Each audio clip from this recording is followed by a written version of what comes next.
right, good morning, everybody. I don't know, I had kind of a tough morning. My wife isn't feeling well.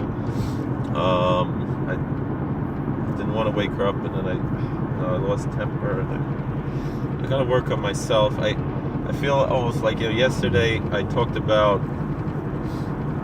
dealing with pain, and it's almost like now,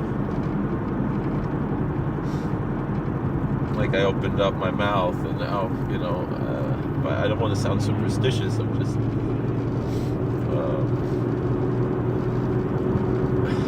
and I don't mean in a superstitious way either, but, it's funny, if you say in another religion, they talk about karma and dharma and things, that people tend to say, oh, that's not superstitious, that's wisdom, or something, and if we say something like, al tiftach pelasatan, or ayin hara, or something like that, oh, that's superstitious. I kind of want to make this video kind of as an apology for my other videos about this film. I jumped to conclusions, I made assumptions, but maybe I was right, I don't know. Maybe the things I said were right, and I'm being affected by the media. I'm being, quote-unquote, brainwashed, in a sense, by the media. And maybe I should be aware of that, but on the other hand, maybe, that could be part of the whole, where's my sunglasses? For those who are concerned about making a video while I'm driving, it actually helps me. I have very long drives and don't really look at the camera much. It's a hands-free device, and it just keeps me from falling asleep behind the wheel. I think it's much better that I make the videos. Also, somehow miraculously, thank God, my windshield wipers seem to be fine now. I don't know. I should still get them checked out. I have to have time. I have to have money. But, thank God. Still, I mean, even, seeing at the end, and I'm almost certain that,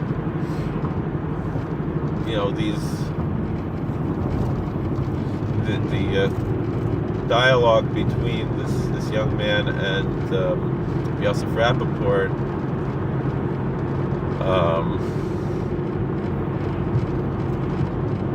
were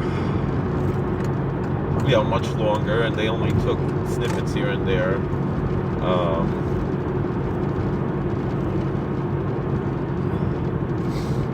Which is why you have to be careful when you're on a documentary like this, what you say, because a small thing might be taken out of context, and so but still,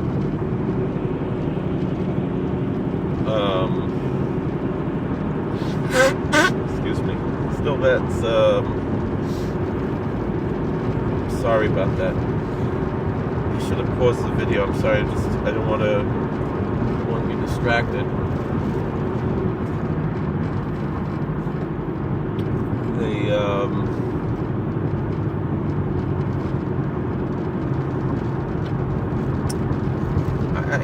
That's probably, to me, the most difficult part of the film, is where Yosef Rappaport says, we don't go into philosophy in the Hasidic world, and I want to discuss that a little bit more, but I kind of want to make a separate video on that subject. We did discuss it in another video. I really kind of want to discuss it a little bit more. But this is a community that was founded on theological debates and discussions. I like I said, I just watched this series Minute Faith on YouTube, which I think was pretty well done. The only other thing is, I go back, but again, I want to apologize if maybe the tone of what I said about this Netflix movie, I do see they did try to be fair to a certain extent. The beginning was certainly very dark. Of course, you have to understand when I'm making these videos, and I preface it like this, I didn't see the whole film until last night. So I will watch 10 minutes here, 10 minutes there, and let me see if I can find my sunglasses without looking. And when you see things holistically, you look at things as a whole, you see they are different than I must have sunglasses here. You know I have some.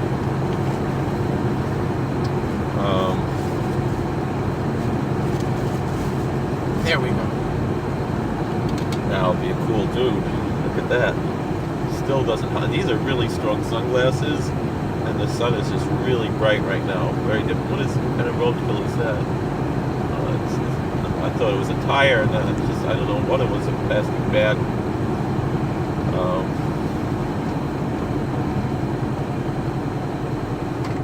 We cleared up a little bit the windshield.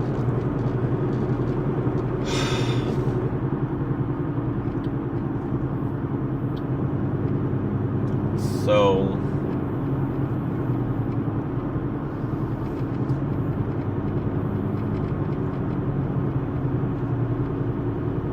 we have certain questions that we have to look into.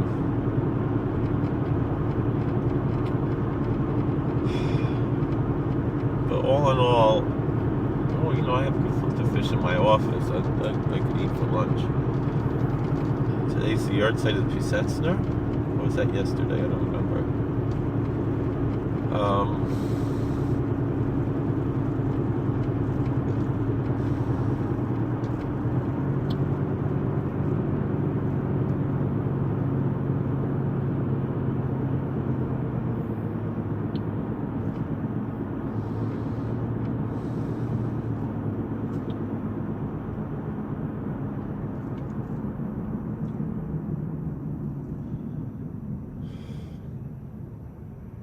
Lost my train of thought. I do want to apologize to the filmmakers. I would have made a different film, but I'm not the filmmaker that, I didn't. There's a reason why. I'm very happy that this opened up dialogue. I'm very happy that I got to meet new people because I made these videos. I do want to somewhat apologize. I don't know.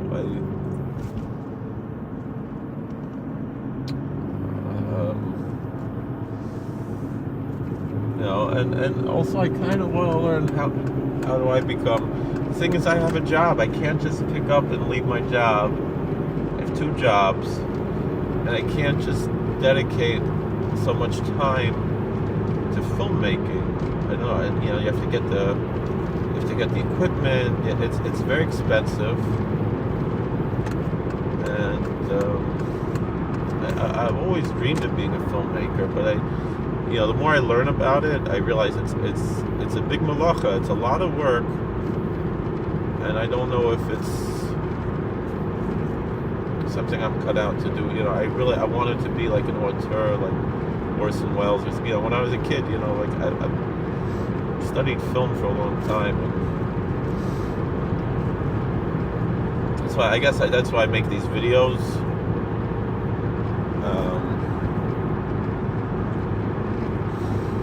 But I do want to apologize. Although I would like to see,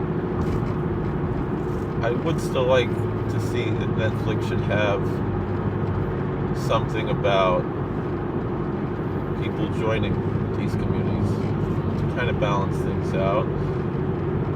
But it's not my choice. They're a business. They have to do things that meet their bottom line. And certainly these things, are more appealing to a wider audience. It's a problem with society that there's this pull to undermine traditional religion on one hand, but it's also it's an opportunity because something I've discussed many times. The greatness of America is that you have freedom of religion, that you have basically a free market spiritual system. I was telling this to someone, they're like, oh, so you're saying religion is where you can escape capitalism. I was like, no. I'm saying just the opposite. I'm extolling the virtues of capitalism, that the free market produces a higher quality goods and services because you have the possibility to fail. And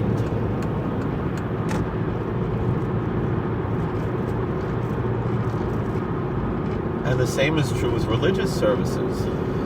I mean,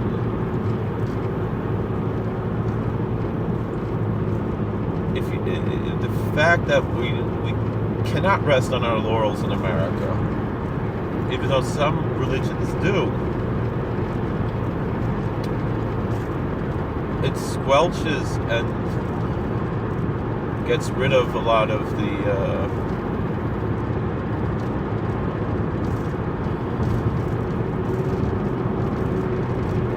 problems, the issues.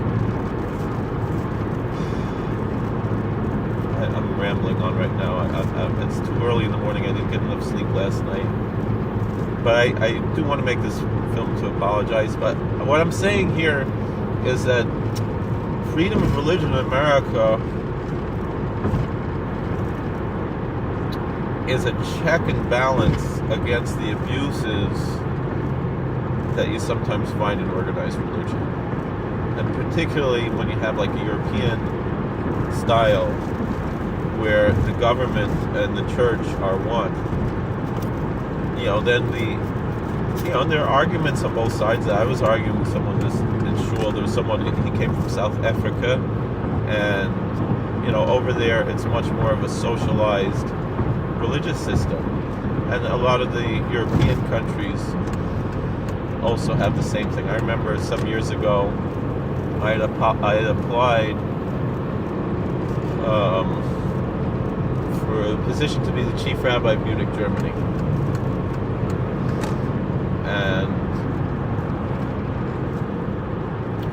And they called me and they gave me a bit of an interview on the phone, and they expressed some interest. The one thing they said is that they can't have a rabbi in Germany who goes in public with a shtreimel. So I said, no, I'll leave it home. I don't have to wear it in public. I can wear a tallis over my head on Shabbos, even by Mincha. For sure, Friday night and Motzei Shabbos. That's the tough one. Shalashudas, I don't know. We'll figure out a way.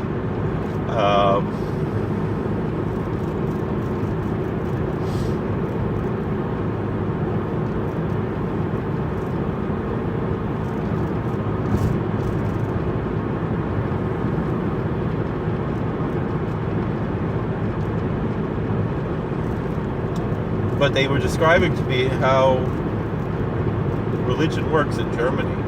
Meaning, if you're Jewish, you pay a tax to the German government that allots a stipend to the synagogues. And if you're, this is an old European model. If you're, a Lutheran, you pay a tax to the German government, and they allot that to the Lutheran church. If you're a Muslim, you pay a tax to the German government. They allot that to the mosque. If you're Catholic, you pay a tax to the German government, and they allot money to the Catholic church. And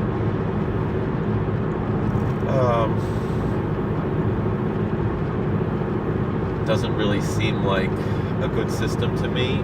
And I was discussing this with someone who is South African, where they have a similar system. Israel, of course, that's basically how things are.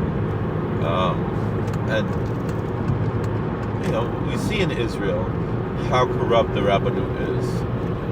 The chief rabbinate of Israel is an extremely corrupt body, because there's no separation of church and state.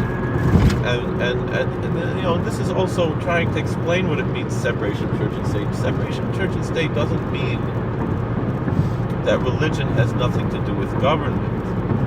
And it doesn't mean that religious morals don't influence the government. What it means is like this, is, meaning in Israel they don't have separation of church and state. In Israel, the chief rabbinate of Israel is a government body.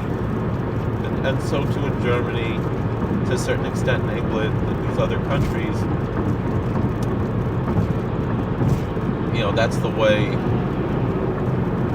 these things operate. And to me, it boggles the mind. But being an American, we're just not used to that.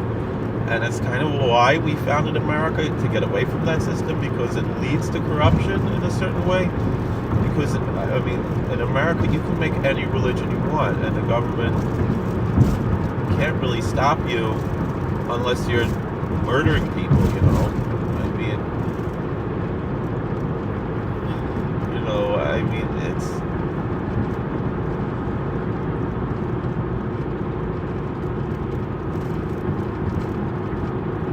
it's really, and what that does is that, because you have freedom of religion in America, if you're not happy with your religion, you get up, you go to another religion.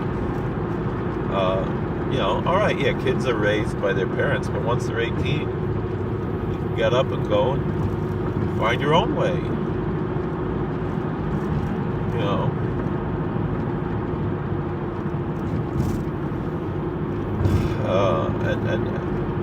Yeah, of course, in Europe you can do that too. You have freedom of religion, but you don't have separation of church and state. So, meaning you can't go and start your own church. That's what I mean. In America, anybody could just start their own church. Anybody could just start their own seminary, and there's total and absolute freedom in that. Meaning, if you want to just, give people a piece of paper and ordain them as ministers, and you start an organization and you do that, you're pretty much covered, and most states will, in some form or another, accept what you do, so that your ministers can sign marriage licenses and legally perform marriages. This came to the Supreme Court about Universal Life Church, and it was pretty well decided, and to me, I think it's a wonderful thing. Still states do have, and local governments do have the right to regulate that to a certain extent, and I think it's proper and good that the states do regulate it to a certain extent. Pennsylvania, I like their approach, that they're like, if you're serving someone of your own faith, you don't need to serve a congregation, but if you're serving other faiths, you need to serve a congregation. For me, that's excuse me, that just helps me out, because I do serve a congregation, and they said, the associate pastor is good enough. You don't need to be the senior pastor, and so I can always say, if you have people who are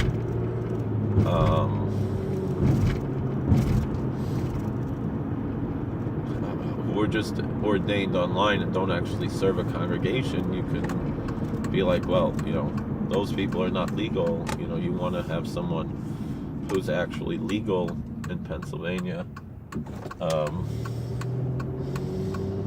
Unless you convert to Universal Life Church, which is not that hard, but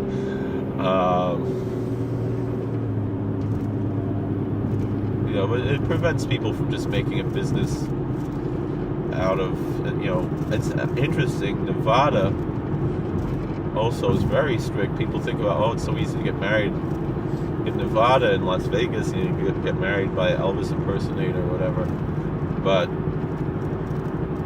that Elvis impersonator actually has to pastor a church of some form to be legal in Nevada as well. Nevada is very strict about that.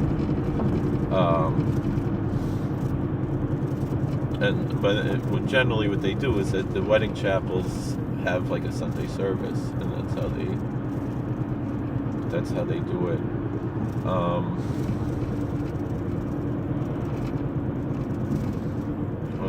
A lot of interesting things to talk about. I just want to apologize. I'm still upset about this issue with Yosef Rappaport. I don't know why he blocked me. I'd love to have a dialogue with him again. He's a wonderful person. He does wonderful work. I would like to know what really happened. You know, did he offer some apologetic arguments? But then when you see at the end, you know, that he's talking about abuse, is that really the time and the place to offer apologetics? And that's something I really want to discuss, but make a separate video about it. Thank you for watching. God bless. Please like, share, and subscribe. I think this is going to be the last video about one of us, at least for now.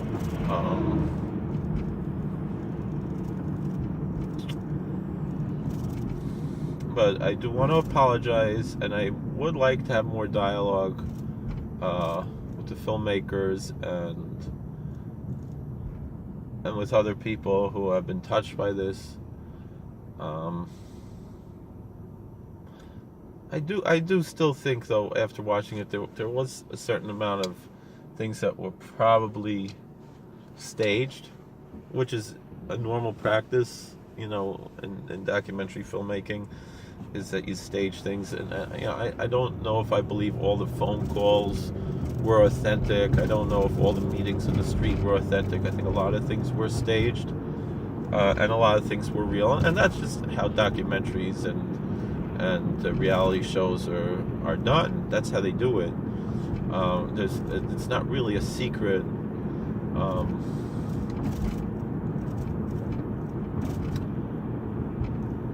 Alright, I gotta go to the bank now. Well, thank you for watching. God bless. Please like, share, and subscribe. And we'll be in touch. Thank you.